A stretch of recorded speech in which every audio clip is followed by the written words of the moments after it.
Dootha media, power of news. నమస్తే, welcome to Dootha media. నేను Pawan. Meghalaya honeymoon హత్య కేసు దర్యాప్తు కొనసాగుతుండగా ఒక్కొక్కటిగా చీకటి కోణాలు వెలుగులోకి వస్తున్నాయి. ఇందవరకు చెందిన వ్యాపారవేత్త రాజా రఘువంశీని ఆయన భార్య సోనం రఘువంశీ, ఆమె ప్రియుడు రాజ్ కుష్వాహాతో పాటు మరో ముగ్గురు కిరాయి హంతకులు కలిసి హత్య చేసిన ఘటన దేశవ్యాప్తంగా కలకలం సృష్టించింది. ఈ దారుణ హత్యపై మేఘాలయ పోలీసులు ప్రత్యేక దర్యాప్తు బృందాన్ని ఏర్పాటు చేసి విచారణ జరుపుతున్నారు. మే 11, 2025న రాజా సోనం ఇండోర్లో వివాహం చేసుకున్నారు. మే 20న హనీమూన్ కోసం మేఘాలయలోని షిల్లాంగ్కు చేరుకున్న ఈ జంట మే 23న సోహరా ప్రాంతంలో అదృశ్యమయ్యారు. జూన్ 2న విసావడాంగ్ జలపాతం సమీపంలో రాజా మృతదేహం లభ్యమైంది. సోనం మాత్రం జూన్ 8న ఉత్తరప్రదేశ్లోని గాజీపూర్లోని నందాగంజ్ పోలీస్ స్టేషన్లో లొంగిపోయింది.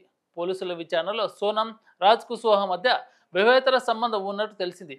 ఇదే హత్యకు ప్రధాన కారణంగా భావిస్తున్నారు. ఈస్ట్ కాశీ హిల్స్ జిల్లా ఎస్పీ వివేక్ సాయి మీడియాతో మాట్లాడుతూ సోనం, రాజ్ కుష్వాహా ఇద్దరు తమ నేరాన్ని అంగీకరించినట్టు తెలిపారు. సోనం తన భర్తను ఒంటరిగా తీసుకెళ్లేలా పథకం రచించగా, రాజ్ కుష్వాహా ముగ్గురు స్నేహితులు విశాల్ సింగ్ చౌహాన్, ఆకాశ్ రాజ్పూత్, ఆనంద్ కుర్మి హత్యను 50,000కు అమలు చేశారని పోలీసులు తెలిపారు. ఈ ముగ్గురు రాజ్ కుష్వాహా సన్నిహితులని, వీరు ప్రొఫెషనల్ హంతకులు కాదని వెల్లడైంది. సోనం మంగళసూత్రం ఉంగరాన్ని సోహరాలోని హోంస్టేలో వదిలిపెట్టడం, రాజా ఆభరణాలు మాత్రం లేకపోవడం వంటి అనుమానాస్పద అంశాలను గుర్తించారు. సోనం, రాజ్ కుష్వాహా మధ్య హత్యకు ముందు 100కు పైగా ఫోన్ కాల్ జరిగినట్టు కూడా తేలింది. రాజా హత్యకు 3 ప్రయత్నాలు విఫలమైన తర్వాత 4వ ప్రయత్నంలో విసాంగ్డాంగ్ జలపాతం వద్ద విశాల్ సింగ్ చౌహాన్ రాజాపై గొడ్డలతో దాడి చేశాడని, సోనం రక్తం చూసి పారిపోయి రాజా మరణించినట్టు తర్వాత తిరిగి వచ్చి పోలీసులకు వెల్లడించారు.